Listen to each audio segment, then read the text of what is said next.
السلام علیکم ورحمۃ اللہ وبرکاتہ۔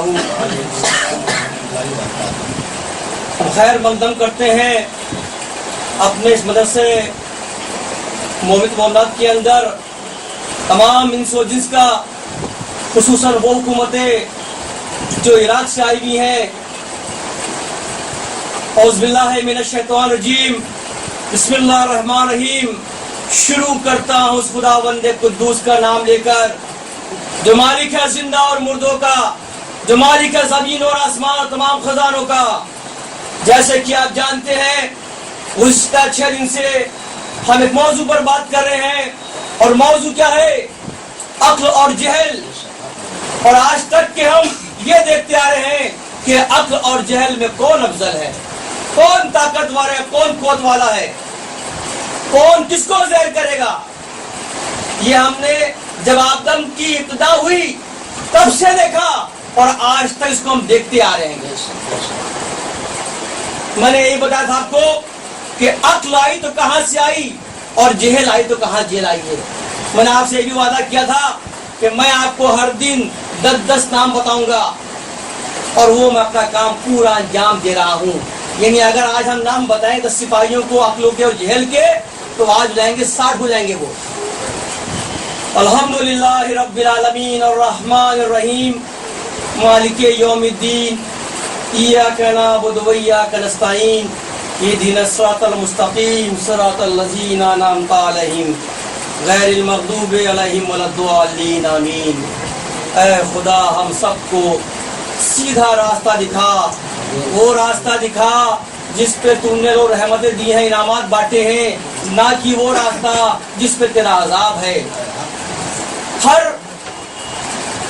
اگر آپ جتنے بھی لوگ ہیں، چاہے خواہ عورت ہو یا مرد ہو، میں نے تقریر کے پہلے ایک بات کہی تھی کہ آپ جہاں جاتے ہو پہلے وہاں کے لوگوں کو دیکھو، وہاں کا اٹھنا بیٹھنا دیکھو، وہاں کی چیزوں پہ دیکھو، اور اس پہ اپنی عقل لگاؤ۔ جو شخص آپ کے سامنے بیٹھا ہے اس کے امارات کو دیکھو، اس کے کپڑوں کو مت دیکھو کہ وہ کپڑے اس کے پھٹے ہوئے ہیں، پیمن والے ہیں، یا بہت اعلیٰ کسی کپڑے اس کے لیے۔ کوئی مقصد نہیں اس کا۔ یہ عقل والے جو ہیں کبھی کپڑوں پر توجہ نہیں دیا کرتے۔ عقل والے کے لیے جو خداوند قدوس نے فرما دیا ہے وہ افضل ہے، وہی اول ہے۔ اگر ہم یہاں آتے ہیں تو آپ نے ہم کو یہ دیکھا ہوگا کہ سب سے پہلے ہم نماز ادا کرتے ہیں اپنی، یہ ہمارا عمل ہے اپنا۔ کیا کہیں آپ میں ایسا دیکھتے ہو آپ؟ تو لوگ بولیں گے موقع نہیں ملتا، بلکہ اسلامی شریعت یہ کہتی ہے جتنے بھی پروگرام ہیں، جتنے بھی مجلسیں ہیں، ان کو نماز کے بعد ادا کرنا چاہیے۔ تو اس میں بھی عقل والوں کے لیے نشانیاں ہیں کہ جو تم دیکھ رہے ہو یا جو تمہارا جو راوی بول رہا ہے، بتا رہا ہے، پہلے اس کے عقائد کو دیکھو کہ وہ جو تم سے کہہ رہا ہے اس پہ عمل کرنے والا ہے کہ نہیں ہے۔ چونکہ ہم نے سورہ منافقون کی وہ آیت دیکھی تھی کہ ان کے کپڑوں پر مت جانا، ان کے لباس پہ مت جانا، کہ دکھنے میں بڑے لہیم شہیم ہے، کپڑے بہت اچھے ہیں، داڑھی بہت پیاری پیاری ہے، اور تم ان کی باتوں میں آ جاؤ تو تم گمراہ ہو جاؤ گے۔